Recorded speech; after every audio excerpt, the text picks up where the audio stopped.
I haven't gotten those. Fire department. We've gotten them all. Yeah. I'll print it right now. I'll text Danny to bring it down for me. Yeah, whatever. Yeah, no problem. Yeah. Thank you.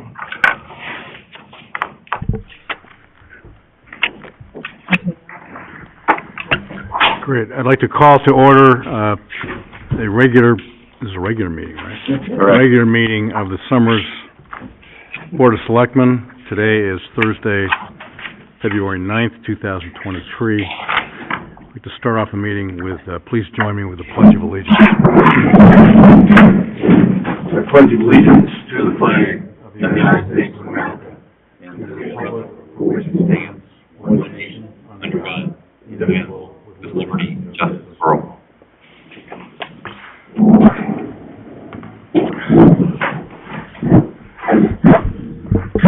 So under roll call, we have Selectman Bill Meyer on my right, Selectman Bob Schmidt on my left, Town Clerk Dave Marty,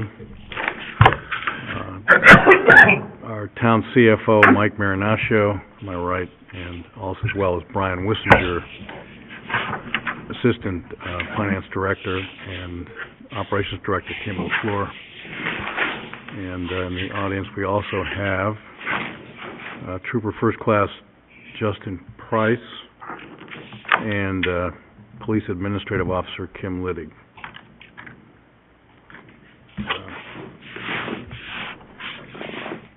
So, is there any public comment this evening? Anybody want to make any comments?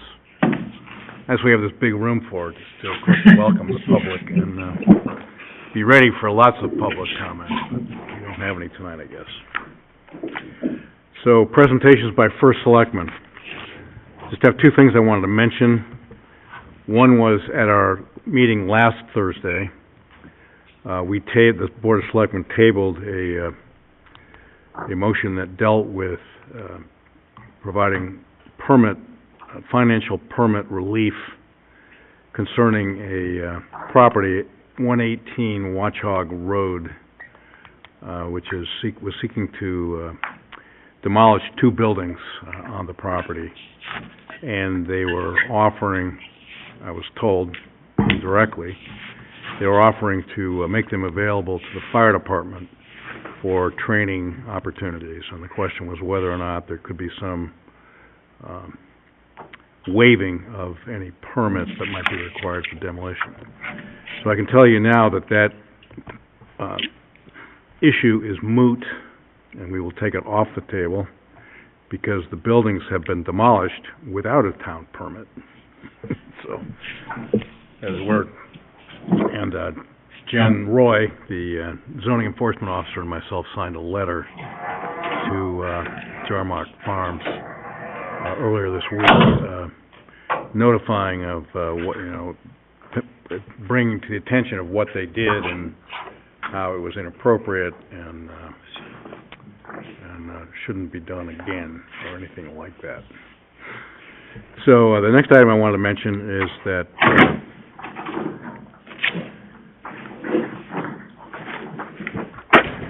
Mike Marinaccio and I were able to meet with officials in Stafford yesterday afternoon to discuss the Summers Fire EMS services that we provide to Stafford and talk about the issue of cost recovery. On their side, they had First Selectman Sal Titus, their CFO Lynn Nenni, N-E-N-N-I, Alex Moore, who's the chief of the Stafford Ambulance Associates, and Lisa Shalankas, who was there representing actually both towns. She's the billing agent for both towns for emergency management service response. Again, we discussed the fact that Summers, in the last several weeks or a couple of months, we had revisited a cost analysis that had been done months ago, which is the new analysis is kind of scrubbed down cost analysis, and shared that with them, explained that to them what it was. what the costs were, the fact that we had removed fixed costs and all costs that related to the fire department from our determination of what are the costs that are incurred by Summers in providing emergency medical response to Stafford. Much of the meeting really was a matter of educating the folks in Stafford as to what our position was and the fact that this was a mission of cost recovery, not trying to make any money on the deal. And so we explained the basis for the cost recovery. We compared the dispatched ALS calls that have been provided over the last 6 months to both Summers and to Stafford and how they relate to each other, and agreed at the end of our 1-hour meeting that they would present a surcharge amount of money, and I'm not going to mention the amount because it's yet to be determined, to their Board of Finance, first of all to the Stafford Board of Selectmen, and then to the Board of Finance from there, to provide funding to reimburse Summers for their cost of services.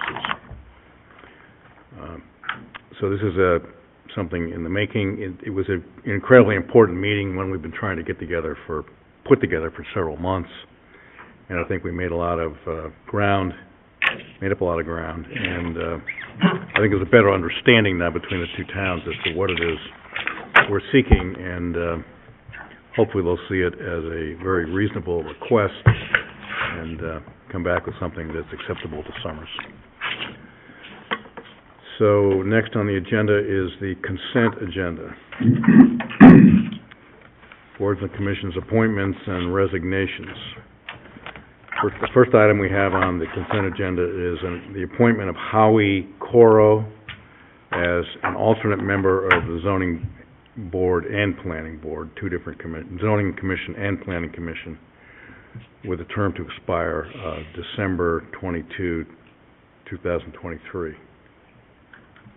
So he's being proposed as a alternate member for the zoning commission as well as an alternate member for the planning commission. Someone want to make that motion? Sure, I'd be happy to make that motion to appoint Howie Coro as an alternate member of the zoning and planning commission, the zoning and the planning commissions, with a term expiring on 12/22/23. I think they have to be two separate motions, don't they? Because they're technically two different motions. Oh, you want me to do two? Yeah, I'll just do Okay, two fine. separate motions. So we'll just do one. The first one will be for zoning. Great. Okay, so I would second the appointment of Howie Coro as an alternate member of the zoning commission, with the term expiring 12/22/23. I'd just like to mention the background of this gentleman is pretty impressive. He's a third-generation firefighter. Family had been in Enfield for many years. He works as a firefighter, a civilian firefighter at Bradley Airport for the Air National Guard. And he also has a business here in town that involves sale of commercial real estate. And he's got a family. He's been in town for 10 years, young family. He's interested in public service. Any further discussion? No. All those in favor of the motion say aye. Aye. Aye. Motion passes. Thank you. All right, I can make that motion to appoint Howie Coro as a alternate member of the planning commission with a term expiring on 12/22/23. Second that. Any further discussion? All those in favor of the motion say aye. Aye. Motion passes. Thank you. Next we have on the agenda the appointment of Shane Manning as the zoning commission representative to serve on the Conservation Commission with a term expiring December 22nd, 2025. Did someone just resign from that? Was that a recent Well, vacancy? Jill Conklin, or I think it was either Carl or Jill. No, we're talking about the Conservation No. Commission.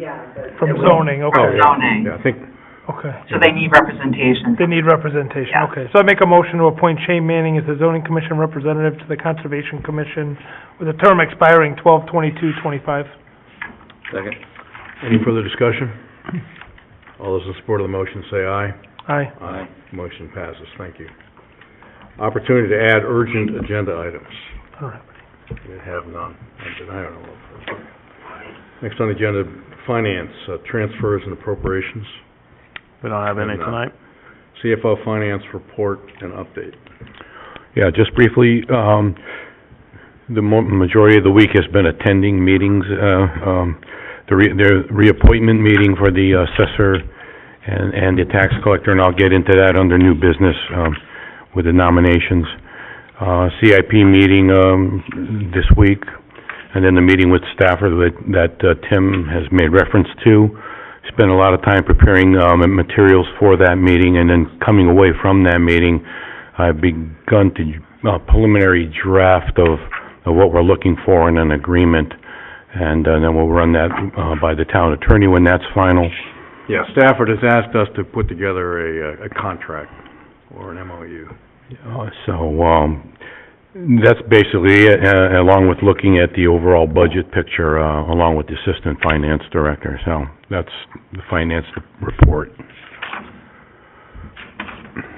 Yeah, I'd just like to add the governor's original proposal has been released, as far as state aid to towns. I gave you guys all a handout. All in all, not terrible. Pilot, does go up $78,200.76. Any idea why? That I do not know. If we only knew. Yeah. Mashantucket Pequot funds remain flat. Municipal stabilization, that looks like they're kind of getting rid of it. They're combining some grants all together and now calling it a supplemental revenue sharing. It includes the sales and use tax funds that go in and so forth. So that's basically our funds got moved from one grant to another. Just the title makes it sound tentative. Yep. Supplemental revenue sharing. So between those two, they remain level funded. And then education cost sharing goes down $103,251. So overall, the town of Summers is going to realize a $25,050 decrease in state aid from the proposal. These are all obviously subject to change with the legislation is the one who finally approves the budget. Usually we get that information a day or two after our budget is passed at referendum, which is always perfect timing. So we will be watching closely though to see if any changes come down as it progresses.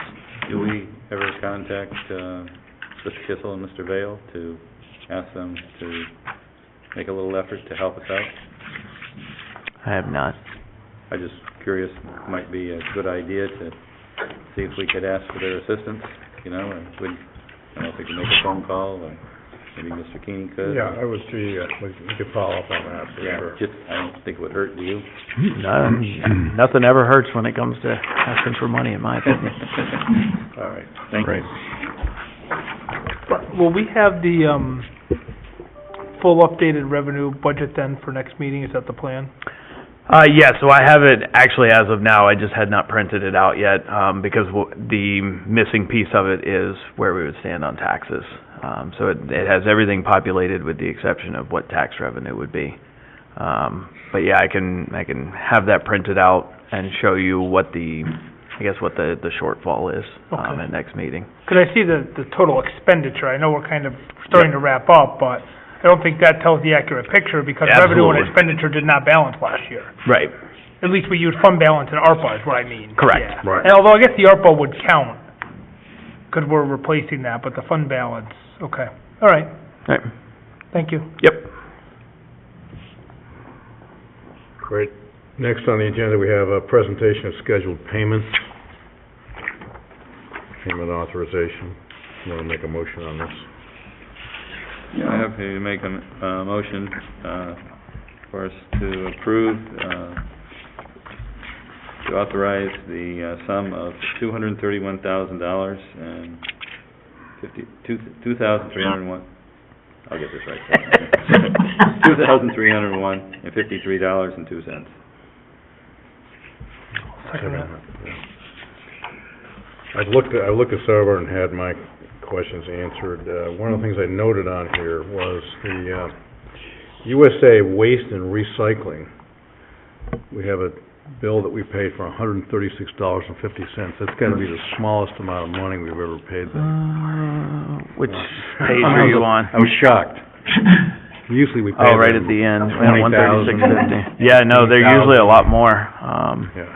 Something must have fallen out of the dumpster and they had to pick We it just up. missed some zeros on that, maybe? Yeah. I'm just curious. Yeah, I'm not sure on that, that's pretty Sorry. interesting. All right. Wanted to bring that to your attention. Any further discussion on payment authorization? All those in support, say aye. Aye. Motion passes, thank you. Do we have, we must have some accounts that are negative right now, that are overspent. I mean, do we have transfers planned to cover the balance for the rest of the year, or what's kind of the plan going forward? I will review it again on Monday, but as of right now, we only have, we have two accounts. We have legal and fire department overtime that are overspent at this point. Okay. Everything else is good. Okay. Those are the only two line items right now. Yeah, So we may have to prepare a transfer then in the next couple of weeks? Yep. Okay. Yep.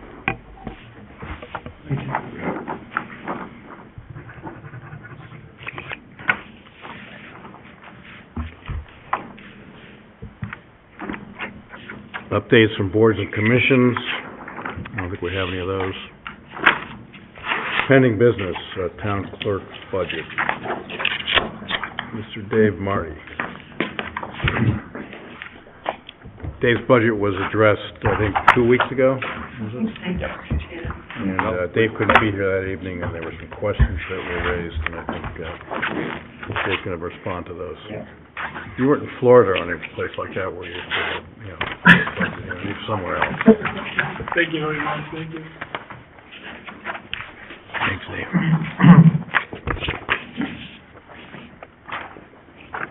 I think I need to turn that mic on, please, Dave. Tap this button. Yep, green light. I think there were some questions concerning the amount spent in training and education. That was the big question, yes, that was mine, yes. Okay, so on the front page is kind of a recap, and I had down there the different organizations that we're members of, and that basically, when I came on board, I researched, and there's kind of two different tracks of training that's available. And one's the Connecticut Town Clerks Association, and what's involved with that is that it takes 2.5 years before you can take the test to be certified, and there's 2 classes, there's a total of 10 classes, and they're offered every 2.5 years. So each year, in the spring there's 2 classes, in the fall there's 2 classes. And at the end of after you're done with the 10 classes, you take an exam, and then once you pass the exam, you get the CTCA certification. There's another certification that's through the International Town Clerks Association and the New England Town Clerks. And so when I looked that up, there's 2 representatives from each state in New England, and one of them was Kathy Larkin, is the town clerk in Southington. So I called her up and made an appointment and went down on a Friday and met with her and heard all about the program that they offer. And that program is, it's basically 3 years, and it's a week-long up in New Hampshire at Plymouth State. Is that where you went before? That's where I went this last summer. And basically, what I have there is on the second page is a letter that kind of explains their program, and then the third page is a recap of the exact what's involved each year, and then on the third page is a listing of the other town clerks in the state of Connecticut that have gone through this exact same program. So there's 42 towns in Connecticut that have town clerks that both have the CTCA and the CCM designation. The far right column is kind of like a master's degree program for clerks, and Connecticut has the same thing. So what ended up happening is this past year I talked to Tim about it, and he agreed that, and I knew because it wasn't in the budget, Kim shared with me that there's a little bit of discretionary funding for additional training for staff in the town hall. And so last year's tuition was not paid out by the town clerk's office. It was paid out by that other fund. So this year is why I've included it in the budget. And the reason it seems like such a big jump is that historically, Ann did not participate in any of the conferences. The Connecticut Town Clerks Association has 2 conferences a year. It's Ann Logan you're talking about, right? Yeah, Ann Logan. Prior town clerk. Yeah. And she also was not involved with the Tallinn Town Clerks Association. So this past year, the different counties host the Connecticut conferences, and the Tallinn Town Clerks Association hosted one this past year. So then that happens like every 3 years when they go through all the counties. So on that front cover page again, I've showed that the cost towards certification is basically $14.50 a year, and that's kind of like a 2.5 years worth of expenses, and then that'll be gone. And then the difference ongoing is like between $1,500 and $1,800 a year. And what was historically budgeted was $1,000. So, you know, I'd like to continue in the program and go this summer again up to Plymouth State. I thought it was very worthwhile. And also the way that program works is I'm not going to have to go for the 3rd year, because after the 2nd year, you know, if I send in all the class work that I've taken through the Connecticut program, that'll add points to it, and I'll reach the threshold that's needed without going for the 3rd year. So I'll miss graduation, but we'll throw you a party back here. You found it worthwhile going to the other it really was. Meeting of the town clerks. It seems like day in, day out, a lot of time we spend is putting out fires. And this is like 1 week where you just focus kind of on fire prevention and learning and a lot of networking. And this program is actually what all the Massachusetts town clerks go through. Mass doesn't have their own state program like Connecticut does. So I'd say probably more than 50% of the attendees were from towns in Massachusetts. And then we had folks from Connecticut, from Rhode Island, from New Hampshire, Vermont, and even a few from upstate New York. So it was a good mix of folks. Weren't you given some kind of an award while you were there? Oh, for the poster, the poster that I made, yeah. Yeah, sure did. Mm-hmm. So are there any questions? I mean, I feel it's worthwhile. I think in the scheme of things, this is negligible. I think one of the best values is that week up at Plymouth State, because you're there for a whole week. You live in a dorm. You have the cafeteria food. You have the training and everything. And it's $850 for a whole week of covering food and board and everything. So, I mean, it's that program's subsidized. No, I was just looking for an explanation. Okay. That's really what it was really looking. So I think once I get certified, whatever, then that should level back off probably like the $1,500 to $1,800 Yeah, range. that's what I was thinking. Okay. Mhm. Thank you. I appreciate that. Because Seems to me like a great investment from the town's perspective. Just I didn't know, so Okay. I'm pretty ignorant. And I think as on the other things, on the labor stuff is all going to be handled at a different time. That was a separate step. So, all right. Yeah, and, Well, thank you for coming back. Thank you. yes, thanks a Thank you, lot. Dave. Appreciate it.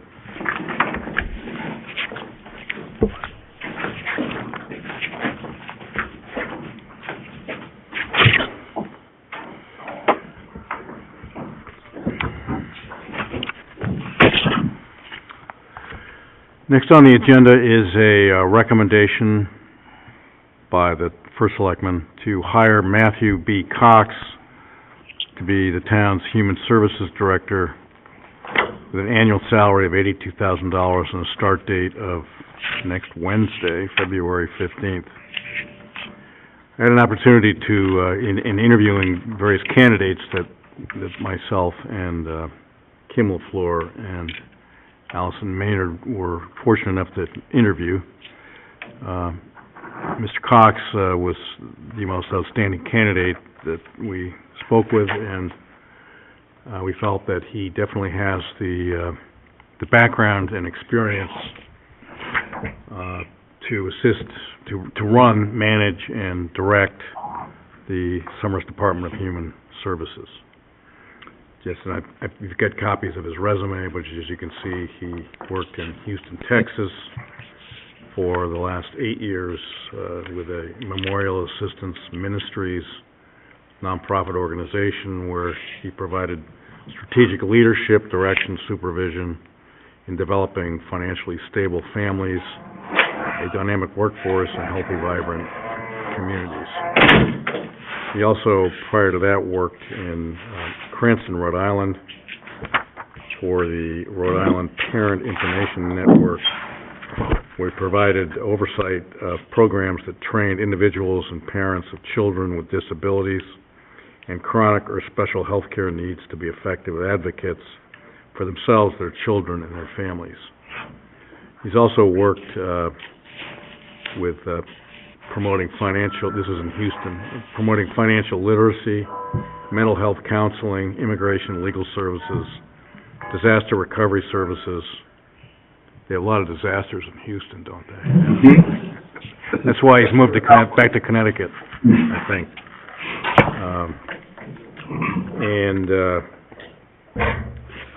And also working with medical needs to help boy families struggling to make ends meet and during times of transition, education, and crisis. So I think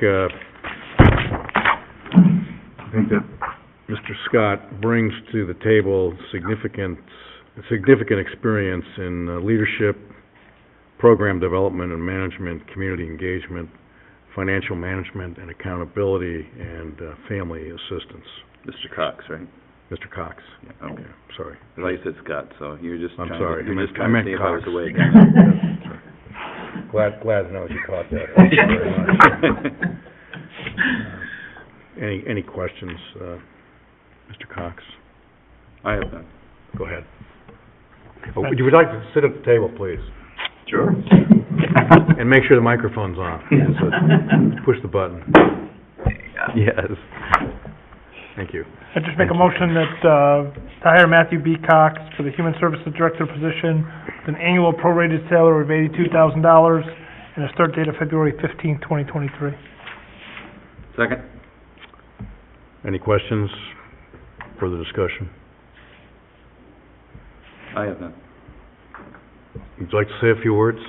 No, well, thank you very much for, certainly for hosting me and voting on this. I'm very excited to join the team in Summers. It's a lovely community, nice people, and I'm looking forward to carrying on the tradition that Allison and the rest of you have set to care for. How did you happen to decide to come to Summers? I mean, come to Connecticut, let's just put it that way. He lives in Windsor. I found a cool house that was built in 1699 and decided to go for the house and figure out the job later. So I've been here since October and worked remotely, helping with transitions in Houston. And so, yeah. Welcome. Glad to be here. Thank And you. the good news is that you're being able to start next Wednesday allows you to be here for 2 days while Allison Maynard is still here. That's right. Yeah, you can get a much better appreciation for all the various programs that she has been very successful at initiating and managing. Yeah. Looking forward to it. All those in favor of the motion, say aye. Aye. Aye. Motion passes. Congratulations. Thank Thank you very much. I appreciate it. Can I just say, the only reason I've ever actually been to Texas is because of a disaster. Helping or? Yeah. Power recovery. Oh, my gosh. Worked for Aslan's, Hurricane Rita. The only reason I've ever been to Texas. Not ask when he cut down trees. Really? If they knocked out the power, we went and got trees off the Yeah, power. the drought killed the rest, and then Hurricane Harvey That was came good for and me, washed them all right. away. Good. So, I'll make the next question. yes, okay, thank you very much. Thank you. Thank you. Have a good evening.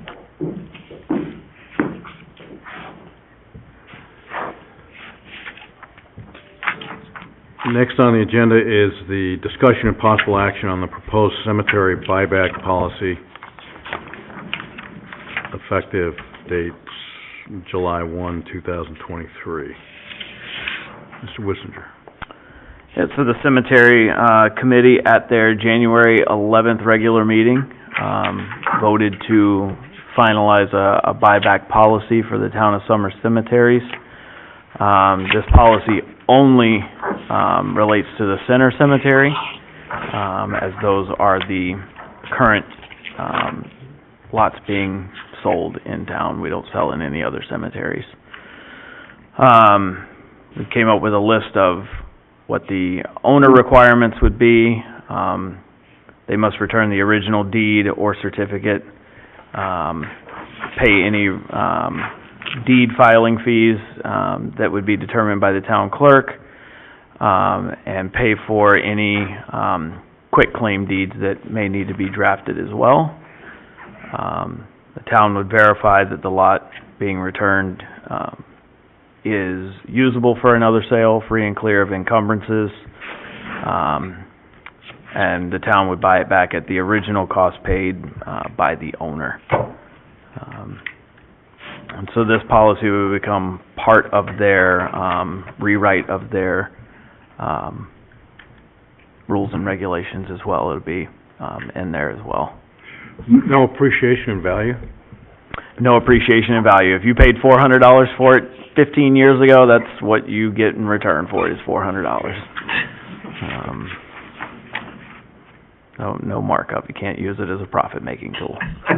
Not with the town, at least. You want to sell it on your own, knock yourself out. We definitely don't want people investing in lots, right?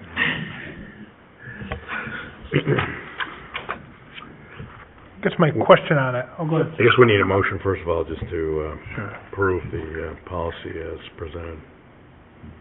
Make a motion to approve the Town of Summers Cemetery buyback policy as presented.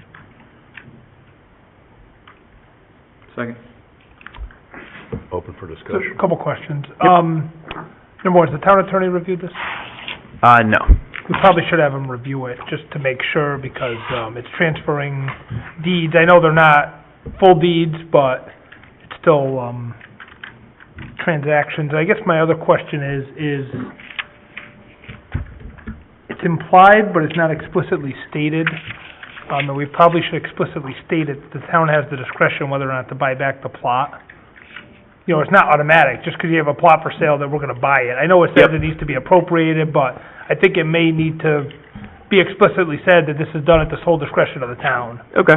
You know, I don't want someone to claim later, you know, discrimination, you didn't like me, you bought his plot but not her plot, or or vice versa. I mean, it's gonna be based on kind of supply and demand and the needs of the town. I mean, you shouldn't buy a plot anticipating you could sell it back later if you don't need it. You know, only when it's mutually advantageous, I guess I would say.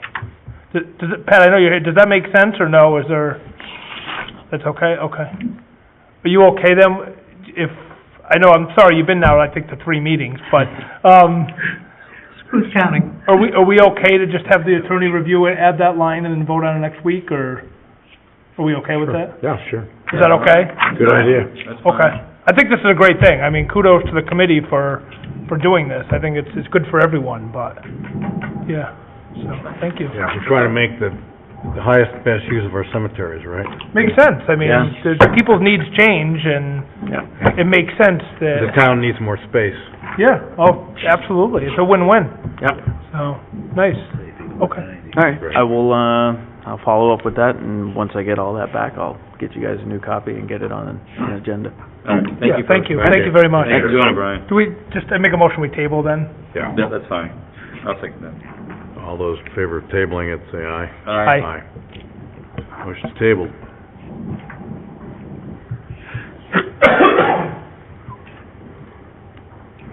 Discussion and possible authorization on the resolution to open investment accounts with TD Bank. Mr. Wissinger. Yep, so, Mike and I met with, government banking representative from TD Bank, 3-4 weeks ago. They have some very desirable, investment rates, at this time. So we wanted to, move some monies over there and lock in, but to do so, the Board of Selectmen has to authorize us to allow us to do business with TD Bank. So sent you guys a resolution that would have to be, certified. Mike and I would sign it, and the town clerk, would attest to it. And we could send that off and then, move monies in there to take advantage of those rates. And what type of instruments? Laddered CDs. Okay. And what type of funds will we deposit? What type of funds? They're just money sitting in a Money we savings have account. in investment funds now, that are in other banks. So let's get a higher return, basically. Yeah. Yeah. Yep. Yes, we are. So these are regular government funds, not special funds? Right, regular Correct. government funds. Right. Yep. Sounds like a good idea. So we need a motion to, approve the resolution Yep. as presented. I'd be happy to make a motion to, authorize, the resolution to open investment accounts with TD Bank. And authorize the first selectman execute, does that need to be in there, or no? No, Mike and I are the ones who execute the transfers. Who signs at the bottom, though? That would be the town clerk, certifies and attests to it. Okay, so just a certified resolution of the board? Yep. He's certifying that there's a resolution of the board, Yep. you're correct. We have to send a copy of the minutes too, so. Yep. Because sometimes actually you drop a resolution, and then we adopt a resolution. That's what you're saying. Okay, that's fine, I'm fine with it, I second it. Any further discussion? All those in favor of the motion, say aye. Aye. Aye, motion passes, thank you. Next is discussion of possible action on the recommendation to appoint Lisa Madden as tax collector effective April 1, 2023 for a 2-year term. I can say that I sat in on the appointment review board earlier this week, and I was very impressed. And of course, Lisa's been our tax collector for how many years? 4 years. She does an outstanding job, and she's raised the bar, I think, for tax collectors throughout the state. That's how effective She has. Something you'd like to say, Mike? Amazing So collection. just a little background. So, according to, town charter, there needs to be an appointment panel for both the, collector of taxes and for the assessor. It just so happens that the composition of that panel is the same for both, so we had the panel impaneled, and they considered both, both nominations for recommendation to the board. So that meeting was held on, Tuesday, February 7th. The, 4 members of that panel, according to charter, are the CFO, myself, 1 member of the Board of Selectmen, that was Tim, 1 member of the Board of Finance, Kathy Devlin, and then 1 individual with a background in property management, property valuation. And, well, we're blessed in this town to have Adela Froment, who is a resident and the former supervisor of taxes and revenue and assessment in Enfield. So she has a background in that. And she actually knows both of these candidates, nominees, very well through professional associations. And so if you don't mind, I'll just talk about both of them, and then you can discuss the recommendations or the appointments individually. The panel, essentially they considered each nominee separately, and the first one was Lisa Madden, who was up for a reappointment in her term. And her strengths were around the table. Everyone discussed what her strengths were. And as Tim says, she's outstanding. She is, it's been a wonderful thing to be able to work with somebody of that ability, and she is excellent. Same thing with Karen Neal. She is currently the interim assessor, and so she was up for appointment for assessor. Both of these appointments are for 2 years.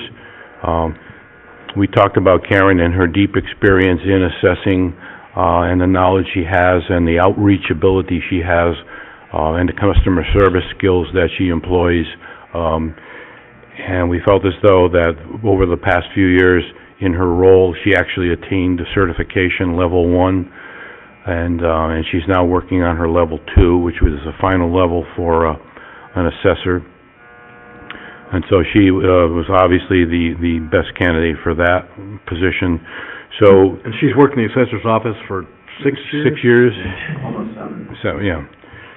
So, two separate motions were made by the panel, one, for the reappointment of Lisa Madden, the other for the appointment of Karen Neal, in their roles of collector of taxes and assessor, respectively, with 2-year terms, that begin, effective April 1st. So those are the recommendations that were unanimously passed by the, panel, and so the board would have to take each one of them up for a vote, so. And their background information is attached to this cover letter that I prepared. So, Need a motion? We need a motion for, Lisa Madden. Just my question before that, I know this came up before, with the last board, as far as the selection by the board of the member, the representative, how was that done? I request the office of the first selectman to impanel the panel, so I don't know how that's done. Okay, He probably asks people, so, yeah. okay. I didn't get called, so, okay. Yeah. I was just curious how, I know this came up last time, so. Yeah. I mean, we have two excellent candidates, very well qualified. I don't question anything the panel did. I think it's a great recommendation, but I Yeah. think it's more the process, because I do remember 2 years ago this came up with other folks, and I just was wondering how the panel was chosen. Maybe we look more going forward, but I think just so that we're clear as far as how we choose our representative.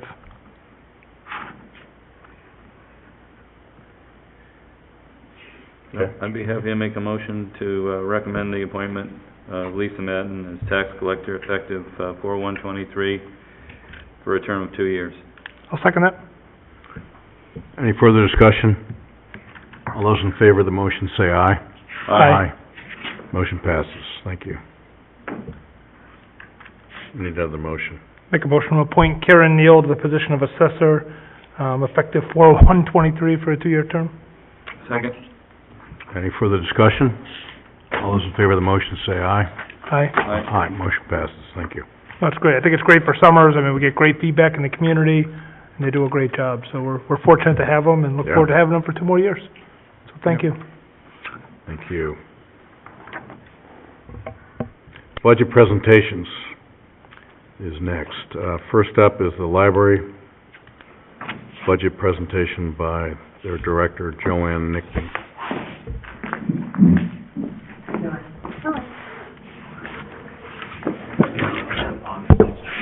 It has a green light. That means it's on? No, it's all right, no charge. That's okay. All right, so, first of all, we made a substantial change this week, with a request to take any building-related line items out of the budget, effective with the next fiscal year. So I talked to the board, everyone on the board's in agreement. The DPW superintendent is in agreement, and I talked to Tim. Everyone thinks it's a good idea, so I have two budgets. I have the one I initially created for you with the line items in, and I have the second one, and I did send the copy of the second one, which I think you all have. We just got it just had the first page that was revised, that's I all, don't that's have the all. hard copy. I know you sent it electronic, but I didn't print it. Yeah, I Wow. just printed the revision of the first, that's all that came through was the first page, right? Isn't that, yeah. That's probably this one. It basically, this one says that you have, it's an increase of $1,493. And, Yes. that's substantially different because it looks like you took out the, building maintenance, the electricity and the heat. Right, Yeah. right. So I think, was that the big change? That is a massive change, yes. Okay. Do you have a copy, a printed copy? I do, but I only have one. Well, maybe we can make a photocopy just quick while we're Yeah. talking for a minute. Sure. I have a copy of the first one you did. Okay, yeah. But not the revised one, the one you're copying. I need a copy of that one, too. So basically, what we're talking about here is, moving out of the library budget, the building maintenance, Yeah, so we had expenses for a, electricity, heat, trash collection, even though it's not a line item. well, building maintenance, and in my initial, the pages that go along and explain the line items, you'll see, so the trash collection is in there. I just want to point out the $136.50, that's us, so. Anyway, so that would include the alarm contract, the contract for the Train software, which is the proprietary software for the HVAC maintenance, which includes fall and spring cleanings, repairs. We have inspections on the oil tank, the trash removal, pest control, sprinkler system inspections and repairs, and it could be electrical repair, fire alarm, and we have a lot of different complex systems in the building. It's a newer building, and it was built with very high quality, kind of Components. intricate components. So what was happening is, not only do you need to keep track of all these contracts, of all these inspections that we need to have, but if anything happens with it, I have to figure out what went wrong, which vendor do we contact for that, and then they would, I'd contact them, they'd come out, they were talking to me, and I'm a librarian, I'm not a And you're the only person. building in town that does this. Yes, Yeah, exactly, which I outside didn't know. of the scope of DPW. I thought everybody was like that, I had no Right. idea, And of so- course, one of the reasons you have it, because of the nature of your board of Right. trustees, is that what they're called? Board of Yes. directors. So I ran it by the board, and I said, I don't think I can't do the best job, whereas if I know that I have no heat, for example, I can shoot a work order over to the DPW can say, we can fix this, or they know who to call, they know a lot more about that stuff than I do. And I think in ways that's gonna, it's just gonna get the right job done, so we're not sending the wrong people, I'm not accidentally, doing things I shouldn't be doing, and... Seems to me it makes things much more efficient, and way more Todd efficient. Rowland is very Yeah. supportive of this, Yes. because he is That's familiar okay. with all of the needs and can deliver Yeah. products. Yeah. Yeah, so basically, what I did is I, ran this by my board, and they were in 100% agreement that this made sense. And of course, after I got the okay from them, I talked to Todd, he said he was totally on board with it, and of course, we brought you into it, Tim, you agreed as well, so if that's okay, then we can also take out, we figured anything building related, so that would include the electricity line item, the heat, and Building water. maintenance. So if we took those line items out, then obviously those funds would go into the DPW budget. So there's no additional cost to doing this, it's just transferring line items from my budget to the DPW budget. Is it gonna cost them as much to do it, or is they going to be able to do it for less? I would think it would cost the same, but it might cost less because they may be calling the right vendor if Yeah. I call the wrong one, That or... was one of my questions, is, Yeah. are there any savings that can be achieved through this transfer? Do you The think? only savings that I can say is if you leave it with me, I'm more apt to make a mistake. So ideally, not that I made a lot of mistakes, I don't think I did, but, the other thing too, I get people coming in and they're explaining things to me and I don't know what they're talking about. So they might say, we need this widget and da-da-da-da-da, and meanwhile, I think the DPW is gonna say, yeah, we don't need that. Yeah, the So- bottom line is, this doesn't need to be part of your job as director of the library. Exactly, and taking it- frankly, I'm not any good at it, Giving it to so- Public Works makes Yeah. you a better librarian. Yeah, exactly. It just plain makes sense, to be honest with you. Well, obviously Todd has a lot of experience with this, and I like to think he has more than I and he do, would be yeah. able to understand what these people are saying, and Yeah. wouldn't have to hire a translator, Exactly. And having talked to Todd about this, Todd Rowland, I think he was, he's somewhat thankful that your Yeah. board thought this was a good idea. Whereas in the past, they've Yeah. been very protective of everything library. Right. From a Hands-off. payables component too, we don't have to dig through invoices and separate them out when we get 40 Eversource invoices and go, oh, here's the one for the library that goes Yeah. to them. Everything can just go to Todd in one shot. I mean, as it is now, sometimes they're getting bills, so they have to turn them over Yep. to me. Sometimes I don't get them, it gets lost in the shuffle. It's very convoluted the way it works now. I have to show them, every time I pay bills, I have to give them copies so they know I'm taking care of the building. So it just eliminates all that. It's just much more efficient. No, it makes a lot of sense.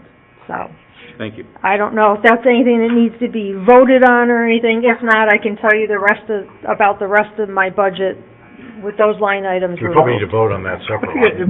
we adopt it into the budget, then it's just adopted in the budget. I mean, Yeah, so I guess, what's the increase? I mean, what are we looking at? I mean, it's pretty, I mean, it looks like for Is it heat, it's what, 19,000, is that? 11,000 for heat, Is that what you're moving, 2,000 19,000? for electric, and 6,000. More than that, it was 19 just in the, I think building the line. increase is 19. Oh, no, it was over $100,000 That you're moving? that we're moving. Expenses? But I think the Yeah. increase is 19. I think it's about a Oh, 20% increase. Okay. Yeah, it was the original most proposal of it was a relates 3.6% increase. Most of the increase relates to the heat increase. Oh, yeah, cost. the increase, I mean, 11,000 of it was heat. Yeah. That's the increase, yeah. Is Todd Well, taking a look you have an at What the proposal- cost would be. You have an account here that's called building maintenance, it's 19,000. Yeah, right. Right. So they're That was- talking about adding that's- heat, that was electricity, that building was maintenance, going to and that. water. That All 19,000 utilities would as And go well. utilities over- too? Okay. Excuse me? Yeah, the 19,000 would go over the, Okay. the money It's for... $102,900 that gets, Exactly. that, Yeah. would move to the DPW budget. But I'm just, a question, could he do it for less? That would be a question for Todd. That was one of my I don't wanna things. speak So for I was him. wondering if we could ask him that question, and then... What difference does it make, I guess is It the does, Well, question. then- that doesn't, how would you know? I mean, she's the one that worked up the budget, so. Well, do we have an electricity contract for that meter? Yes, Yes, it's the same as the rest of them. Yeah. So the town put all of them on, including the library? Yep. yes. Yeah, it was Well, just I'm just cost saying- centered to the If library. he can get us back with what, if it would be the same, then that, and if it's gonna be added to his budget, we just do that, Okay. you know? And so when we vote for the budget, we've just realized that increase is for his, and if you Transfer. could tell us what it is, whether it's 102 or what. you I know? mean, he might come up with different figures. These are just my figures based on past usage, and, for instance, the oil, he's the one that gave me the cost per gallon to figure it based on, electricity. I just pretty much And your used oil the cost kilowatt. is based on his anyways, right? Right now, I think we're just getting billed for, there's no contract, I don't Right, believe. it's market rate. But there will right be now. one in the new fiscal year, so we've locked Yeah. in. Yeah. so. Yeah. Okay. So, I mean, if he wants to look at these numbers, I can tell you what the usage is, Yeah. as far, and what historically we've paid. If he wants to make adjustments to those numbers, he might very well want to do that. I No, can't. the numbers I are the can't numbers. say. I mean, I think I actually recommended this last year, if I remember. I mean, I'm in favor of it. It makes sense. Yeah, I mean, in this year, it definitely works to your favor because we will absorb the cost increase, the town, this year. You know, I mean, your Right. cost increase is low because we're absorbing all the increasing utilities and things like that. But I think as a long-term strategy, I think it's good for both of them. I think it's good for the library, I think it's good for the town, for all the reasons you mentioned. right, It makes a lot of sense. Yeah. You know, that the library shouldn't be an island.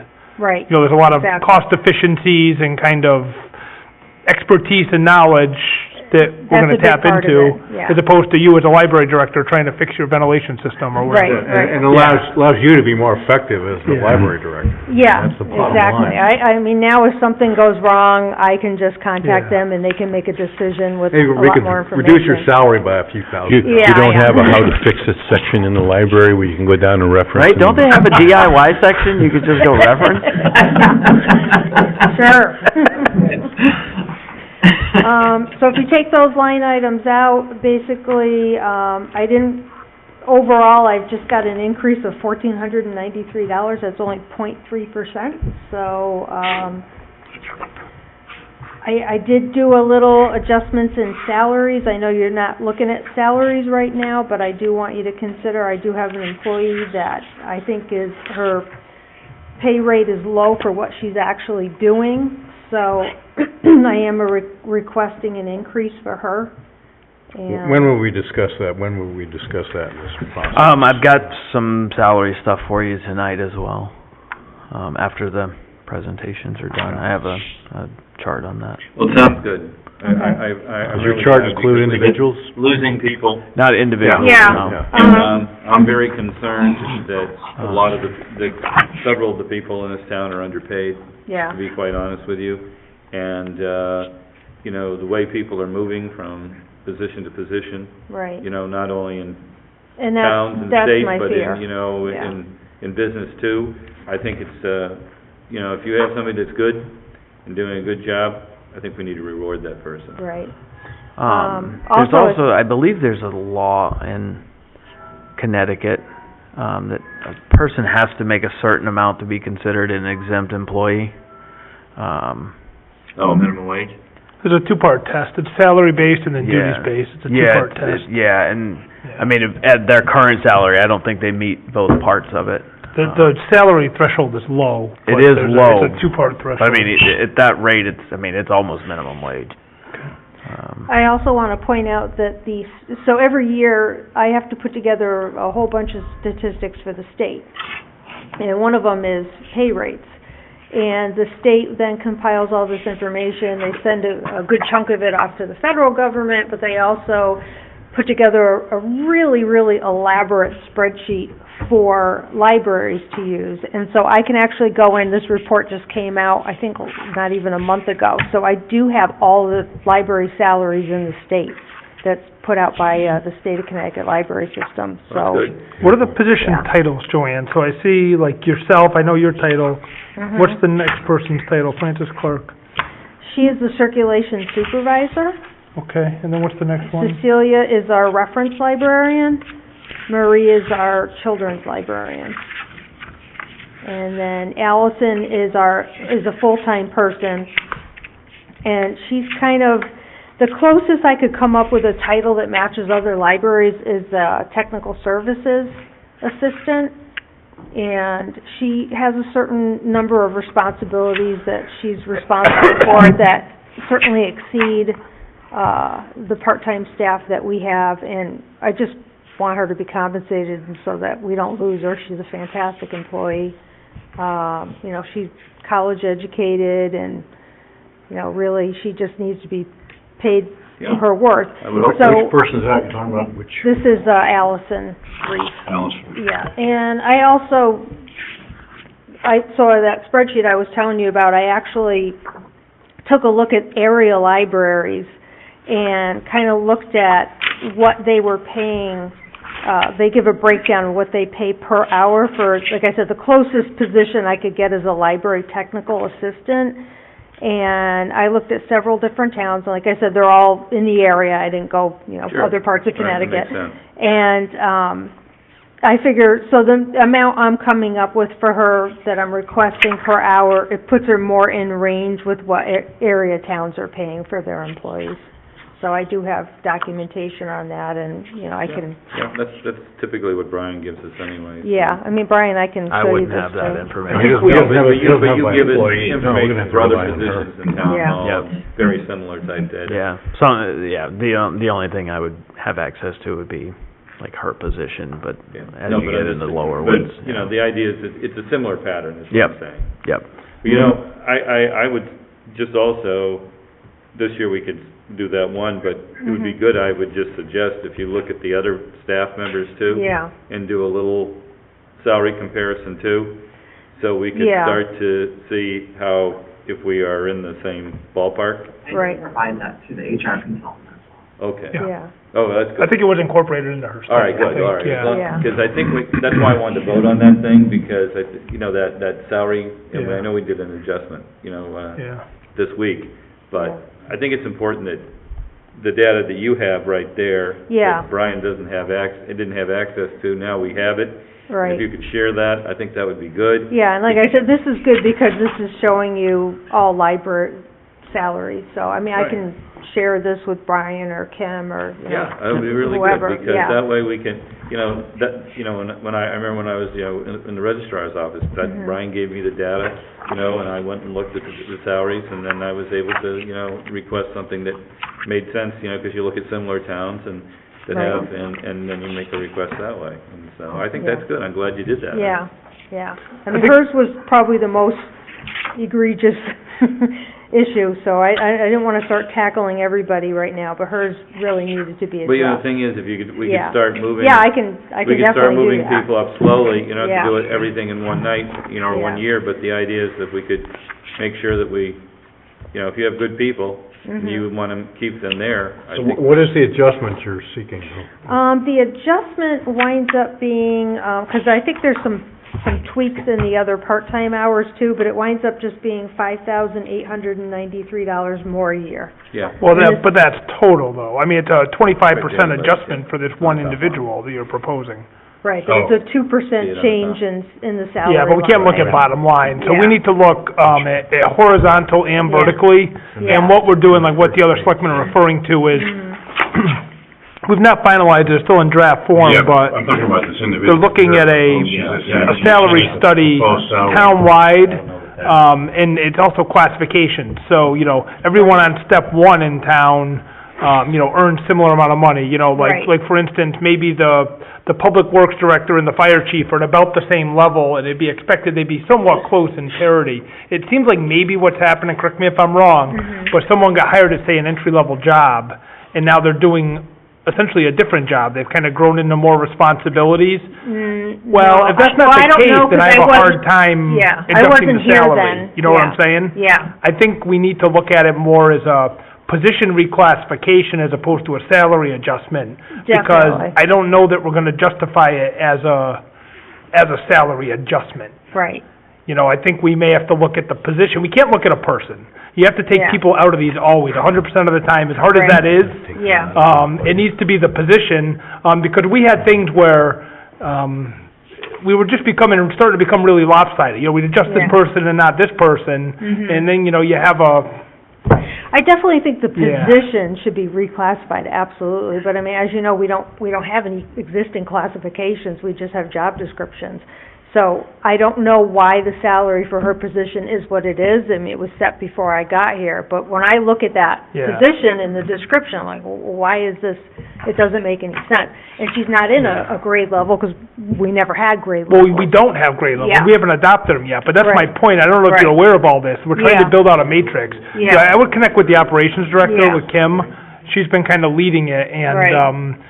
maybe we don't have the person plugged into the right spot in the matrix. Right, And then if we adjust the matrix, it will naturally adjust the salary. right. But I don't think it's a good practice to, give people an individual more money to stay. I think it's more based No, on the I agree. commensurate job. If we had a matrix, then I'm more than Yeah. happy to look at the position Exactly.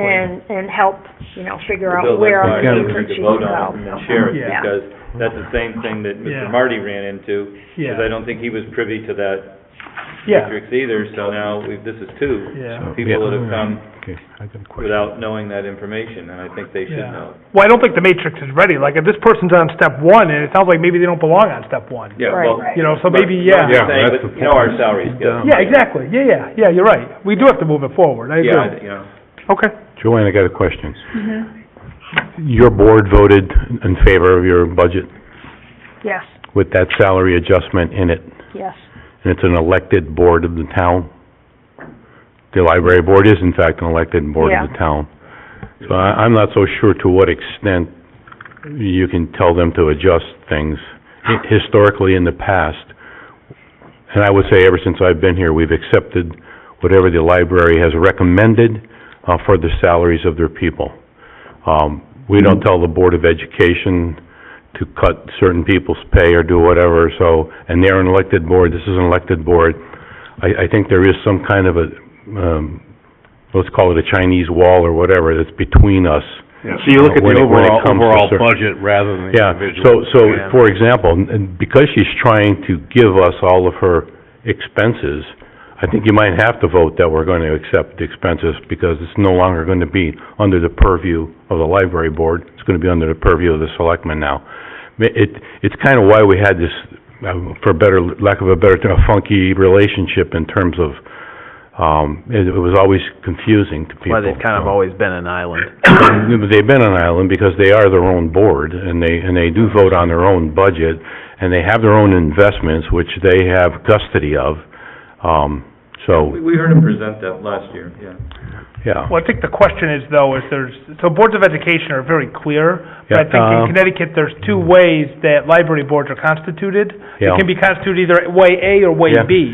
And I think the question is, which way is our board Okay. constituted, and how does that fit into our I'm not so sure that totally applies. I've had interchanges with a town attorney on this, and he says that there are a lot of statutes that directly affect library boards and their finances. So... Well, that's right. I mean, that's not a path, I mean, if you want to go down it as a Board of Selectmen, you can go right ahead. I think that... Go down that rabbit hole. Yeah. Well, it's not a rabbit hole. No. All I'm saying is that for the amount of money we're talking about here, I mean, I think it's already been scrutinized and been developed, and sounds to me like she has even taken it to the point where she has what we have, that is comps or benchmarks that she can use from other towns. And she's made a judgment that this person should be slotted in there. Now, did she maybe she needs to change the name and the title, and she's saying that, yeah, maybe she should. But then, again, that's all under her purview, I believe, so. Well, we understand, I think we're just trying to help her.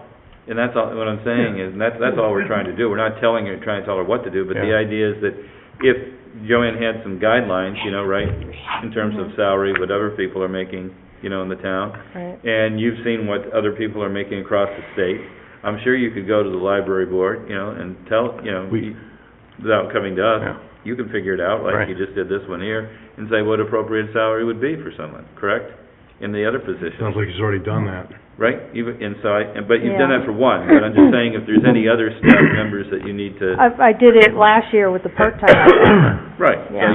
So you've done it twice, so Yeah. if you have to do it again, go ahead and Yeah. do it, And if we have any information that can help you do it, why don't we'll give it to you. Right.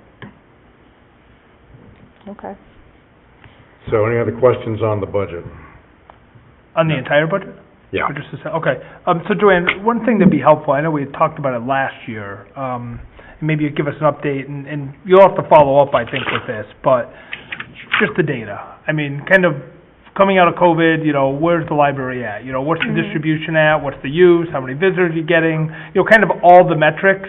Right. Where are we? I think we've probably got to look back 5 years at this point, because you had 3 very unusual years. Yeah. And now, whatever it is probably the new normal. So whether you're way up, you're way down, or you're about the same, we're kind of at a point now where I think we can start to benchmark again. In 2020 and 2021, Right. there was no benchmarking. No. But I think that would be very helpful to us.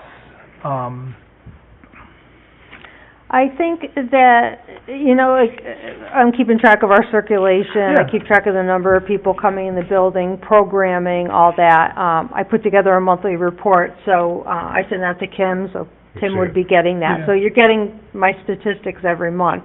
Definitely seeing some big increases during the time of COVID, absolutely. We get the library report every month? Yeah, I probably.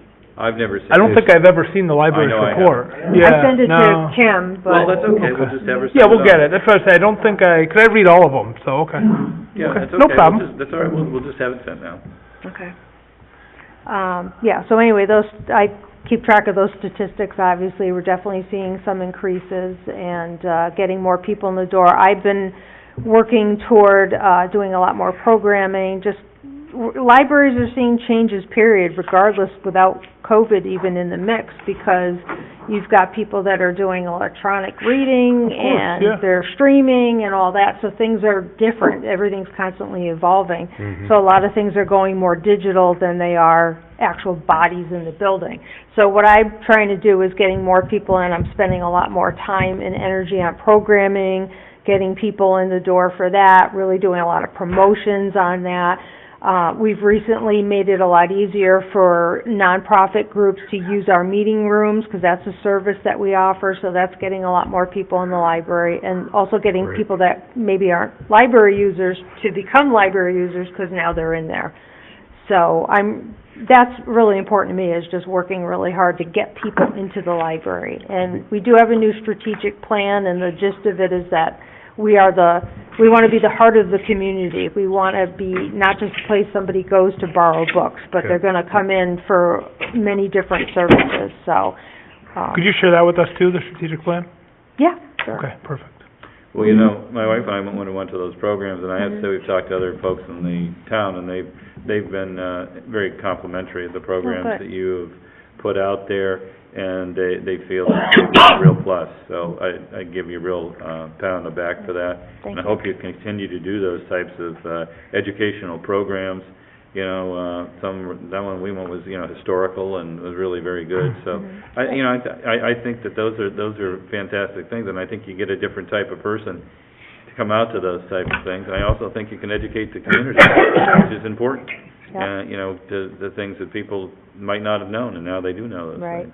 I just want to give a plug to the Friends of the Summers Library, who, you know, work very hard to raise money. They're paying for, right now, 100% of those programs. We have a line item in here, which is kind of a token amount that they ask for, but I generally don't use it.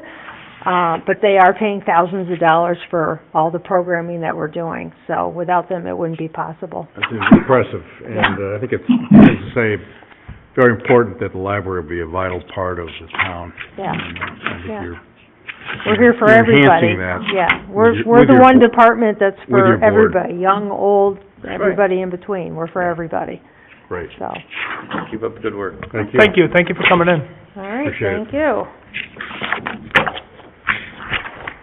Next, we have the police budget presentation.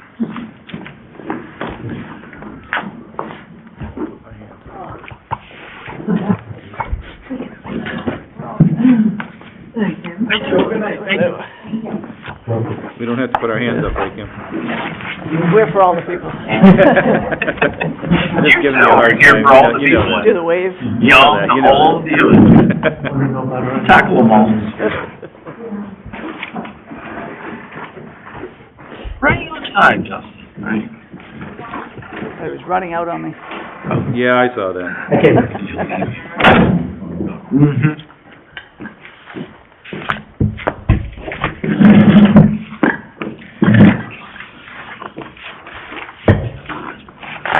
You have the floor. Okay, so this is for the police department, the resident trooper's office for fiscal year 23-24, which includes the police department and animal control. The police department, we have one resident trooper, one police administrator, both full-time. We have 9 police officers total for Summers. 2 of them are full-time, 7 are part-time. 2 of the 7 part-timers are school resource officers. And we have 3 on-call animal control officers. For vehicles, we have 6 patrol cruisers and 1 animal control truck that we utilize. So you guys have, I guess, all the numbers in front of you. If you want to go line by line. I do have a revenue sheet that I got from Brian today. I think I emailed it to you, Tim. Yes, you did. I don't think we have it for... I don't know if I saw it, but No, that's okay. I don't think I emailed it to you, but we do have some revenue within the police department for pistol permits over the last 2 years and up to date for this year, as well as the extra duty jobs that the guys work. So you have a copy. I have a copy. I gave you guys a copy of this one. So, Yeah, thank you very much. Thank you, Bill. I've seen it, yeah. Thank you. The HCP is for a highway construction project. Wow, The extra duty. quite a bit. No, that's net. Yeah, could you just explain how that works, Money in, the money out. HCP? That is, That's what that's the town's portion that we recognize as revenue. So, yeah, Could you just explain how that works? And so the biweekly with payroll, the police department submits their slips of, highway jobs that were worked. The officers are paid a flat rate, that's agreed upon, by the Board of Selectmen. We then bill the vendor, an agreed upon rate, and the difference is what the town recognizes as revenue. I believe, right now, it's what, January first, we January went 1, to it just 95 changed. $95 an hour. Yeah, 95, and we're paying 64, so we're seeing $31 an hour, revenue to the town side. How do you determine the $95 per hour? That was voted on years ago by by a different Board of Selectmen.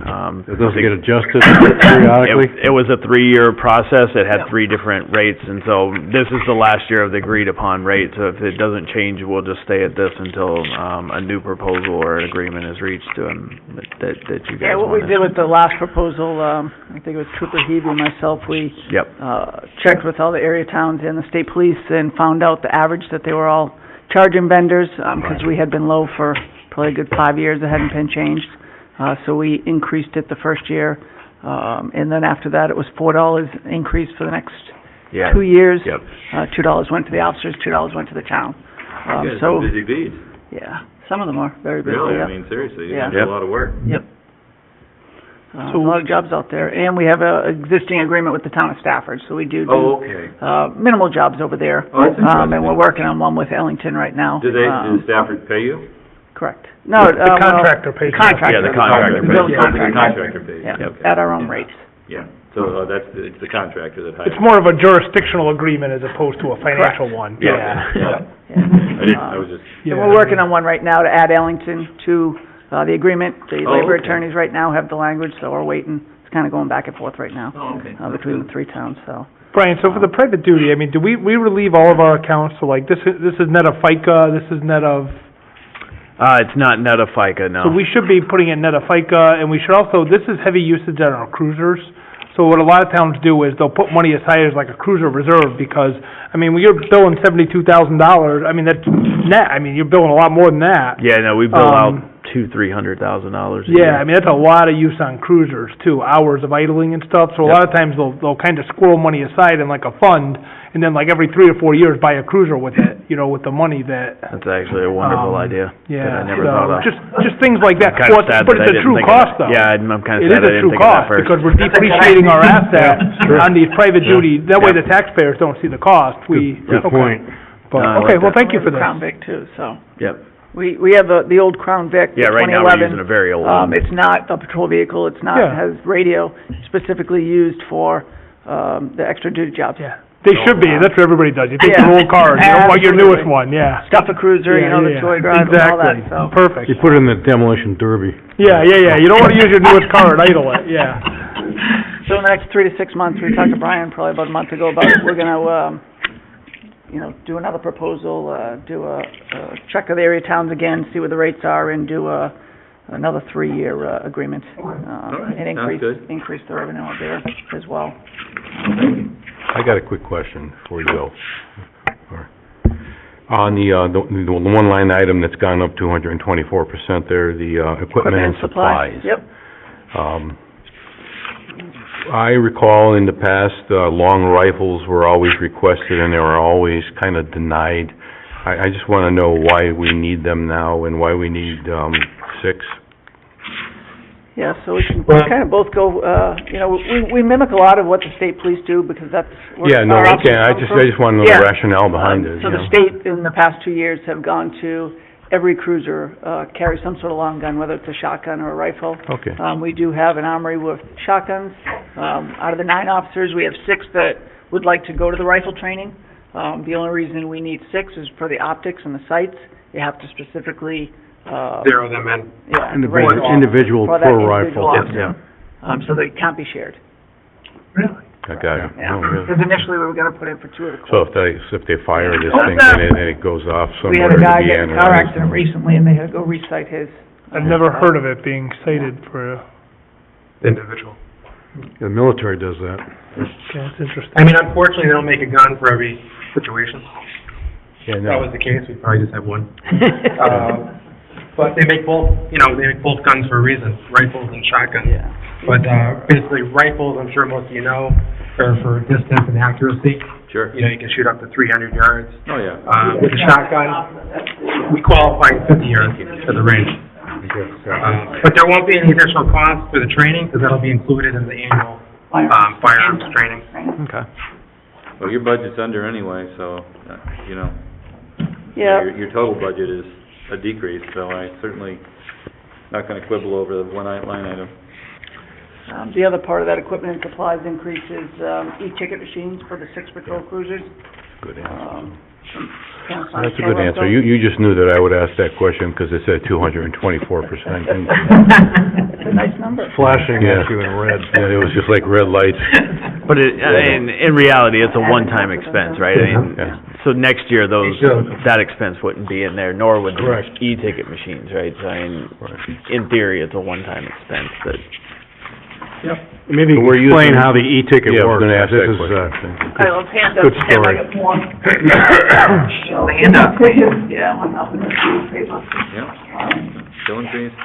So basically, an e-ticket machine is like a printer mounted in your vehicle. It connects to the MDT. So basically, what we would do is we would create a traffic stop in the MDT. You know, we type in the person's license number, their plate number, their insurance information usually pops up automatically nowadays for Connecticut. But basically, once you populate the computer, it would enter all that information into the ticket. So then you just hit print. Before the e-ticket, what we would do is we'd handwrite the ticket, which is what we're doing now in Summers. The state police, all of us went to e-tickets. So basically, it's good for accuracy. Yeah. So when you actually take in the person's license number, you look at their picture, you verify it's them, you populate it, you can read it. Okay, now you don't have to go to handwriting school. You'll be giving us the option, you'll be able to read No, the but copy or do you want an email? You have access to a big database right away then, right? Yes. That's great. So the state saves the money because they don't print tickets anymore, but then we spend the money because we have to buy the paper now and the machines. That's the way it works. So the state is shifting the cost now to the local town. Makes sense. Yeah. Perfect. I mean, I'm in favor of it. I think it's a good thing. We don't have to switch, but, I know. it's one for Saves officer time. safety. It makes sense. You know, a lot of guys are sitting there Yeah. with their head down, Yeah. not looking at the vehicle. It's an officer safety issue, because you don't know if that operator or passenger is gonna jump out of the vehicle with who knows what. Yeah. It makes sense, but I just think the state should incentivize it a little more. They used to, and they stopped about 10 years ago. there was a grant years We ago. had- There was a grant about 10 years ago for We it. had one, probably about 4 years ago, I was maybe. gonna say, maybe I think, 4, it was with And the problem was the state police, we actually had it was like $6,000. The state police hadn't gone to the V2, I think, in the collect system. Yeah, So it didn't So we include couldn't the do- fractions and the warning. well, Next Gen didn't have a module for it, Captain did, but Next Gen didn't, yeah. Yeah. Oh, So yeah, I that's when we remember. switched over to, I think we bought 4 CF31 MDTs that year. Yeah. Okay. So, Well, I think it makes a lot of sense anyway. I really do. But it'll create, enhanced productivity too. Guys would be more likely to, hopefully write tickets, Yeah. for, at least get out and do some enforcement. violators. And essentially, they, over time, favor themselves. Yeah. Now, are we cutting a position? So we're not cutting a position, so the big jump downwards in salary was, we had, out of our 3 full-time officers last year, we had one, who requested to go to part-time. And we honored that, request. He's been with the town for 10 years, had over 20 years with the state police. So he is now part-time. It was already after the budget had been passed. so Correct. we couldn't change the budget. Officer Mulcahy.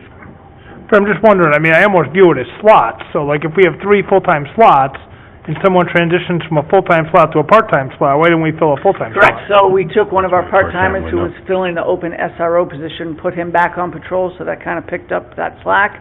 And when we hired Officer Joyle, he fit in the slot that Okay. we had opened at the school. So it really measured out equally So we overall. have more part-time and fewer full-time. Yeah, Okay. it's worked out That's very fine. well, actually. Okay. Probably the same number of hours, though, right? Yeah, and it saved, saved kind of a little bit on, the vacation hours and holidays Yeah, it and does. stuff like that. So, we're running pretty well schedule-wise overall. Yeah, I just wanna make sure that you have enough. I feel like every year I come in and I know. Well, we can show you all the we don't have schedules. enough, yeah. Like, I feel like there's tasers, there's no interest in tasers still. Well, we kind of have a priority list. I mean, Yeah. there's a lot of things we want. Started really looking at tasers when we were looking at the body cameras and the car Yeah, I know. cameras with Axon, and then when we went to Panasonic, kind of got away from that for now, and kind of with all the training we're doing with us in the fire department, I think the rifles kind of prioritized for us. Do you really have that many The belligerent climate that we people? have in I'm the just country now. asking, do you have that many people that are really belligerent and get argumentative and almost physical with you or anything like that? I mean, you do, hopefully you can, de-escalate it through, Yeah, I'm just saying, some verbal judo, but I'm just worried, I didn't know, I didn't know if you had a lot of it. We do get trained. we do have other tools on the tool belt, so to Yeah, speak, and okay, got everything, it. Yeah, so, you know how to calm them down. we do have other options. Most of the time. Yeah. Well, I think the issue that always concerns me is just the rural nature of the town and, you know, the lack of backup, that there's a lot of times you have one person working alone and their backup's 10, 15 minutes away, and, you know, I just wanna make sure they have, Well, we have actually been pretty good in scheduling as far as having two officers, yeah. or at least, you know, The at a time. resident trooper and SRO. They're both available, you know, and, Yeah. yeah, okay. Yeah, I mean, today we had 3 people at one house today, you know what I mean? Yeah, I know, So- oh, yeah. And they were all in town, so Okay. it was good. Well, as long as you're comfortable, that's the thing, Yeah, I you know, think we we're- wanna make sure we're that you good with guys the are schedule, comfortable and you're yeah. feeling good about it. I mean, submit it to CIP if it's something you're interested, don't, I mean, the funding, it's a safety issue, so I think the funding is something that we can find. I mean, that's our job to figure out, but if Okay. they need it, submit it to CIP. I appreciate you prioritizing, Okay. but, yeah. That's fair enough. Any other questions? No, I guess the only other thing, I think, Tim, you probably brought it up, a couple weeks ago, we got the, speed grant from the state. Right. They had a $2.3 million grant, 46 $50,000. towns, were awarded it, we were one of them, so we have $50,000, pretty much to use within a year's time, for, motor vehicle enforcement, keep our guys on patrol, and specifically, have guys go out and do some sort of motor vehicle enforcement. Sounds good. Yeah. A lot of fast cars, a lot of people driving fast, that's for sure. So, you know, we have a list of what people call in for specific roads and stuff, so we try and target, you know, the people that call us and request. So, and it's, you know, past COVID, so you get more people out there. How do you they're measure, comfortable. the investment of that money, I mean, as far as the 50,000? outcomes, yeah? You know, I mean, hopefully, you know, with these guys out there doing enforcement, it, you know, it kind of slows down where they're not stopping as many violators. Yeah. I mean, it creates a sense of omnipresence, especially with the marked vehicles now, Yeah. that we've been, marking up the vehicles. People see us around. Yeah. They've been saying they think it's great. Yeah, a lot of good feedback, You know, especially at yeah, the school campus. We have three of the cars marked now. We're planning on doing one more, and leaving a couple unmarked cars for other reasons. So out of the 6, we'll have 4 marked. Yeah. I was in that They look group. sharp. Yeah. That's good. I guess I get a lot of positive feedback Yeah. on that. I mean, I guess a way to measure would be, maybe a decrease in traffic accidents, a decrease in maybe, you know, people reporting, you know, certain issues on certain roadways. We also have the speed trailer that's available. We could always set that up after in certain areas once we've conducted some enforcement. Hopefully measure it that way. The less Yeah. phone calls coming to town hall. Yeah. We get about 100 to 110 car accidents a year in Summers. So we're working with Todd on the sidewalk committee and some fatalities of pedestrians, stuff like that, so. Yeah. It's Well, you good know, statistical I numbers thought that it was we can- interesting, because Glenn Reynolds had made a comment in his report, about Sonny's Place, you know, about, you know, talking to them a little bit more. Yeah, we all attended a meeting there about a month ago. We were there. and Yeah, we were there. It sounded like there was some good They have new suggestions. management, yep. Right, and so it sounded like there was, some good suggestions made there because of some of the crazy stuff that, people coming out of that place, and, you know, there's not a lot of lights there, as you well know, and people just fly out of there and fly in there, and so I hope that they've been willing to work with you, Yes. and because, you know, a lot of people in town say, that's scary sometimes, they don't even go down that way. They'll on purpose avoid that part of the road because they've been a little bit scared about I it. mean, they have private security there. You know, their new manager, Sarah, we've talked with her. They're looking, especially with their Big 4, Big 5 concerts that they have, Yes. hiring police officers. Okay, And their good. security's happy with that as well. I noticed there was something, they were talking about some changes. We reached out to Homeland Security, we're speaking with Special Agent Brian Grant right now. I think there's a little bit of worry with them, about doing a threat assessment of the property, for liability purposes in case something happens. There's actual federal statutes that, will keep that private, so we've got that information out to them and we're waiting to hear back. That's good, because to me, that's one of the biggest things I hear from people in my town, my part of the town is sometimes they say, you know, I'll go down, George Wood Road, you know, I'm gonna go that way to Enfield, I'm gonna go down, Yeah. 190, because they're seriously, you know, on weekends, you know, especially on Friday and Saturday nights. I think we had, one medical call there and they had probably over 3,000 people at a concert there this weekend, so it was pretty good. That's good, I'm glad to hear, Very good. yeah, because that was just people's concern is that, you know. That's good, I'm glad you Have guys. any other questions? Did, how many cruisers do you have? We have Six. six patrol cruisers. And they each have an MDT? Yep. And we're not buying an MDT this year? No, we were getting a refurbished just because one Yeah, in one fiscal got a warranty '23, we and just had one that died on us the other day. the touchpad died in it, and so we're Correct. replacing it, but we have it in the current year's budget to replace it. Would you have that in IT then? Yep. We had So you a- don't budget it here at the police department, you budget in IT for an... If we were gonna schedule to replace them, we would budget it in here. The year that we did replace them, we did budget them in here, but, this was kind of a one-off, and we had scheduled, computer replacements in IT, but, so we do have it in the IT budget currently. But that's my point, is I think we should be they're about $3,000 each. I mean, we should have one Yeah. per year in the budget, and that way you have a 6-year cycle, and that way we're not spending $18,000 in one year, we're spending $3,000 every year. Yeah, we all 6 cruisers right now have the CF-31s. They have 3-year warranties. There's nothing beyond the CF-31 with Telrepco right now. They still have 3 years on the refurbished, which are Okay. $1,195. It's still a 3-year warranty. State police are going to Windows 11, Okay. and it's compatible with that. So this new CF-31 we're getting.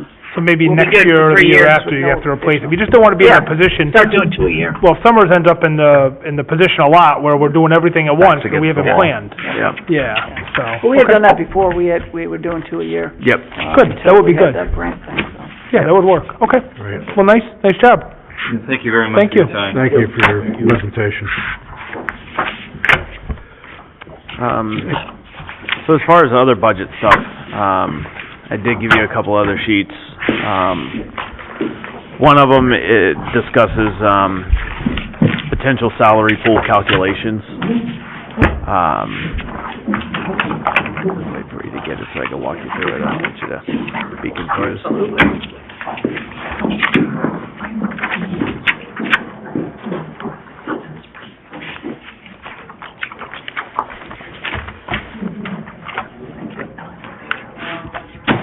Thank you. So yeah, I did do some salary pool calculations, to give you guys an idea. So I took the total permanent staff salary, so it's all full-time and part-time staff in town, and came up with that salary number. Removed the union contractual obligations. Those are all of our part-time and full-time firefighters. I removed any proposed adjustments, via budgets. So, I believe that's, right now it's only, the finance proposal that we gave to you. I also removed any new hires, within the past, new hires within the past probably month or so, or anybody since January 1. That would most likely be deemed ineligible for a percentage increase on July 1. And then the same for anyone who had recently received an increase, also anybody that covers basically since January 1. And came up with a total permanent net salary, and then determined 2, 2.5, 3, 3.5, and 4% from that number. And so those would be the dollar figure increases. If we gave pay increases of that amount? Correct. Because I've been asking you about that. Yep. And so, this is a little bit lower than what the numbers that you had given me. Yeah, so off your the head. numbers, and to that point, so the numbers I had given you, were basically only lines 1 minus line 2. So those additional 3 lines, Sure. that's almost $700,000 of salary there, is additional. That's good. I'm glad you did it, because, I was asking you about a 3 or 4% raise for the staff. And so this gives us a good number to work with, and I do really appreciate that. That was very kind of you to do that. Yeah, one concern I have is that, in the past, you've had a bigger pool that you applied the salary, percentage increase to, which allowed, managers to, recognize, performance in their pay and not just cost of living adjustment. And so that's one of my concerns, because I think pay for performance is a very important tool Yeah, for I'm any not, manager. I'm not saying that has to be a hard number. I think that those percentages are more of a guide. If you wanted to, you know. In the past, we've just used the percentage though and worked. Correct. With the funds that were available because it was applied on a much broader. Right. I mean, if you knew that a 3% pool was gonna get you $72,000, and you said, you know what, I wanna make sure there's extra, we'll go with 80. And then you wanted to work within a 3%, but leave some on the side for that example. Yeah, I'm not saying you have to stay within, you know, you can't have $72,771 if you know. Well, it's good that if he's saying you wanted to give some people 3 and some 4 or some 3.5, you can, but the idea is that at least we know the range, it's gonna be between 72 and 97,000, and that's a good ballpark. At least we know what it's going to be. Yep. I think it's helpful. I think it's very helpful. Thank you. I think it's tremendous. Thank you for doing that, because, as I said, I'm very concerned. I know I'm probably one of the few people, but I'm very concerned that we're going to lose good staff. I think we have good staff in this town. We have people who work hard, and I would really like to make sure that, you know, in these times, you know, I know inflation has gone down this month, but, you know, I just read that for the year, it's running at 6.8%, and last year it was, you know, quite high, and so obviously, you know, that takes a toll on the folks that are working here, and that's why I'm thinking that it would be a good idea, personally, that we'd look at a 3 to 4% raise for folks, you know. And then one other exercise I did is to look at our current health insurance costs with the co-pays, and what various levels mean to both the... Is there a handout for that, or just... Yeah, you should have one of those too. You gave us 3 pieces. Oh, okay. Yep. Gotcha. And what various options mean both to the town and to the employees. The first column shows actual, as of today, fiscal '23, and so those numbers match with the number of staff that are currently on the plan, and that's the town and employee portions that are paid and what the total cost is. We do have health stipends for those that receive health insurance somewhere else and don't receive it through the town. They get a $2,000 a year stipend, and then to reach our total insurance cost at 100%, what the town would pay if there was no employee portion. And then what each employee pays annually for single coverage, employee plus spouse coverage, and family coverage.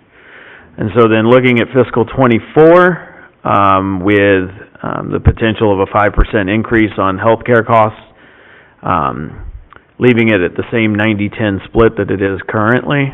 And those numbers, and then beyond it is 89-11, 88-12, and 87-13. So the bottom chart shows the cost impact to the employees, and so those would be the new rates annually for the employees, and the line underneath each one of the rates is what the increase to the employee annually would be. That kind of even supports the reason to give them a little bit of a salary increase too, to help pay for their insurance, would you say? Because their insurance payment's gonna go up a little bit, right? Insurance is gonna go up either way, yes. Right, and so they're gonna have to pay it. And then if there's an if the board chooses to, increase the cost share, portion of it. Compared to other towns, Summers pays a very low percentage towards, of the cost. That's correct. Employees pay a low percentage. 10 years. Yeah, I don't even know when the last time it was looked at. It's just the way it's been since in almost 10 years. I think it's like about 20% the average if you look at CCM data, and we're at 10, so it's... Yeah, we're at 10. Yeah, I would say the average for towns is between 15 and 20. Boards of Ed are higher, but Board of Eds are also on HSA plans, most of them. Yeah, some boards are as high as 24 with some... I think ours is at 23 or 24 they are, here in the administrators. Yeah. There are definitely also tax benefits to this, meaning you can get the the benefits for your health plan versus a pay increase. Yeah. You don't pay taxes. So we're paying 10% for Yeah. the employees. Yeah, I mean, it's, The employees pay 10% of the premium. Oh, they pay 10%. Right, Okay, which that's why I didn't know who was paying. that's what Bill was saying, the average is probably around 20. No, I think, but I think that's good. I mean, since we pay people in this town low as a whole, I think that's good that we're paying more for insurance. So we should. As long as they can figure it out when they're Yeah. comparing whether to move to another Well, I mean, they town also or get a defined benefit pension, and I mean, we have Yep. about the lowest salary contribution of a pension I've ever seen. I mean, was it That's- 4%?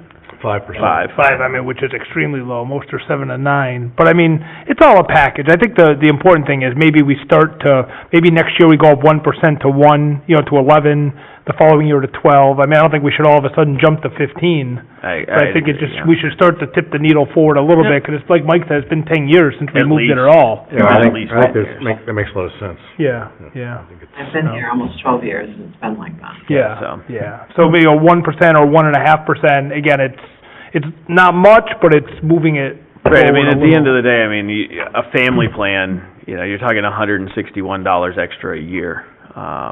For most staff, I mean, that's what, it's peanuts on a paycheck. It's Yeah, really, if you know. you put that out for a whole year, it's not very much, right? Yeah, and 161. No, 161 is just leaving it the So same. you'd be okay with a small? Oh, yeah, If you yeah. go 11%, Okay, well, I just wanna ask. 350.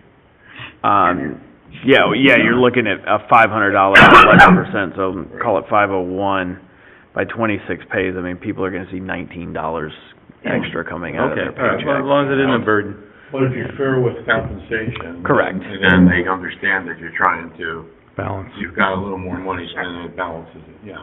Well, that's why I'm glad you did this salary thing, because I really do think we need to look at, you know, anywhere from 3 to 4 for the folks this year.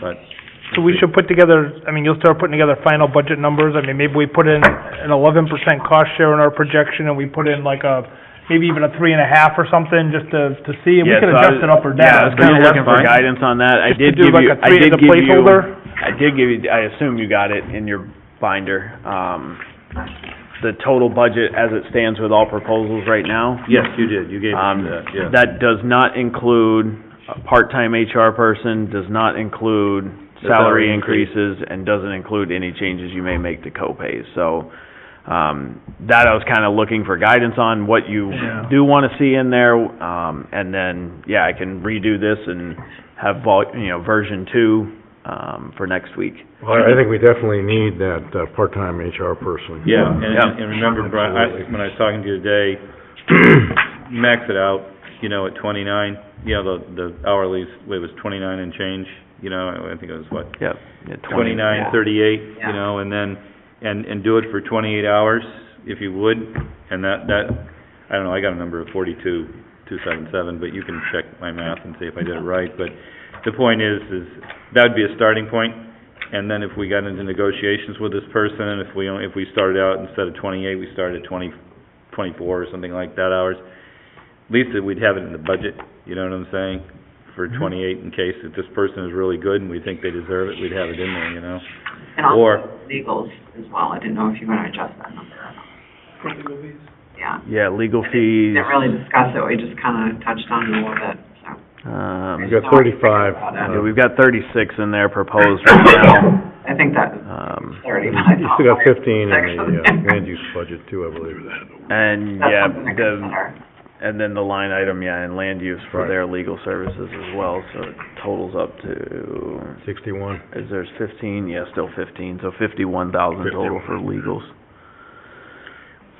Well, if you could, like, I don't know how, I don't wanna raise that too much, 'cause it sort of encourages, you know. We'll be told to cut it. In the Board of Finance, what they did um, one year, we raised. really? yeah, I think we raised it to 70, thinking that we had a lot of land use appeals, and we were more or less scolded for using that as a placeholder, yeah. and told to cut it. And we cut it, and we exceeded the budget. I mean, in fiscal 22. Yeah, it's an estimate, you know. Yeah, it's an In fiscal 22 alone, between land use and selectmen on legals, we spent $102,000.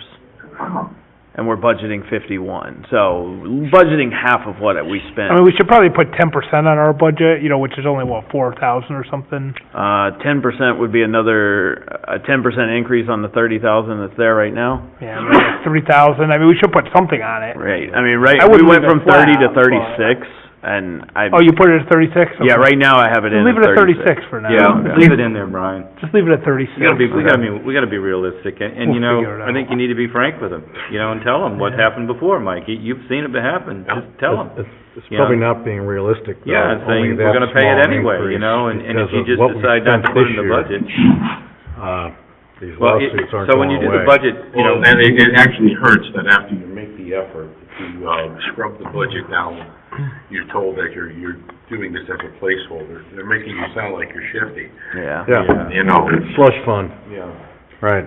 well, Yeah. as I said, Brian, I mean, I talked to, Brian, Bill and Tim. I would hope that in 2 weeks we could vote on this in the final budget. So we want HR, do you want me to, 28 hours a week. yep, And 3.5, he'd said 3.5%. Yeah, I'd say just as a placeholder. I mean, we can make a 3.5 final on salary. decision, but at least it'll give us a Yeah, number. but even if we did 4, it's only 13,000. Yeah, that's the thing. At least it's a Not huge placeholder. amount, you know. and then use, what, the 8911 on the copay? Yeah, I would do 8911. For that line, insurance, all right, I will, I'll do that. I'll email you out a new one, next week, so you have an All right, well, updated thank you, one. yeah. Yeah, Kim can run it off again for us, if you don't mind, Kim. And I then, know you get tired of that. But thank you. yeah, I mean, I don't know if you wanna jump ahead on fire with them not here. No. I think you gotta No, wait. we'll wait, All right. but you'd said that there's a possibility. Well, to we do cover have, it. we do have a federal audit coming, that starts July 1. Medicare. Yeah, a federal Medicare audit, so, we are gonna be required to highly document all expenses and revenues, for ambulance. This is kind of a random, selection of towns, correct? Yeah. A pretty broad sweep Really? for a random selection. There's, quite a few towns right around this area. Oh, that's interesting. Yeah. Yeah, New Britain just went through it a couple of years ago. Lisa Shalenkas told me if, you know, I needed any assistance with it to reach out to New Britain, because they apparently did a really good job with theirs, Yeah. so. That's good. I Somebody's know, been there, done that. yeah, I know the finance people there, so, if Well, that's I good. do need help, I will be reaching out to them. Yeah. Right. Why Okay. recreate the wheel, right? Yep. We next, ready for approval of minutes. Sure. Okay, we need a motion to approve the minutes for the regular meeting on February 2nd, 2023. I'm happy to make a motion to approve, the Board of Selectmen's, regular meeting minutes for Thursday, February 2nd, 2023. Any further discussion? All those in support of the motion say aye. Aye. Motion to adjourn. So moved. I'll make a Second that. motion to adjourn, yeah. We're adjourned. Thank you. Thank you, gentlemen. Great job. Thank you, yeah. I don't think you have to come back next week unless you really want to. I mean,